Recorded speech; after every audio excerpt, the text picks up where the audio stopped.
మినిట్స్లో egg fried Maggi ఎలా చేసుకోవాలో చూపిస్తాను. ఫస్ట్ కొన్ని వాటర్ తీసుకొని మ్యాగీ ఉడకబెట్టుకోవాలి. తర్వాత ఒక కడాయిలో ఆయిల్ వేసుకొని ఒక ఎగ్ వేసుకోవాలి. ఎగ్ వేసుకున్నాక మ్యాగీ ఉడికిపోయింది చల్లగా పెట్టుకొని కొన్ని కూల్ వాటర్ పోయాలి. ఆ వాటర్ వెళ్ళిపోయేదాకా వెయిట్ చేయాలి. వాటర్ ఎట్లా అంటే కొన్ని ఉన్నా కూడా వెళ్ళిపోతాయి. వాటర్ వెళ్ళిపోయాక ఎగ్ కడాయిలో ఎగ్ వేసుకోవాలి.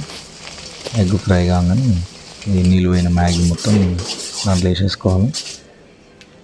మ్యాగీ వేసుకున్నాక కొంచెం మంచిగా దాన్ని ఆయిల్ ఫ్రై కానివ్వాలి. ఫ్రై అయిపోయాక కొంచెం కారం, కొంచెం ఉప్పు, కొంచెం మసాలా, గరం మసాలా, కొద్దిగా టేస్ట్ సాల్ట్ ఉంటే వేసుకోవచ్చు, లేకపోతే పర్లేదు. తర్వాత మ్యాగీలో మసాలా వస్తుంది, ఆ మ్యాగీ మసాలా వేసుకొని కొంచెం మంచిగా కలుపుకొని దించేసుకోవాలంటే ఫ్రై అయినట్టు. కొంచెం ఒక 1 minute ఉంచుదాం. మంచిగా ఫ్రై అయిపోయింది.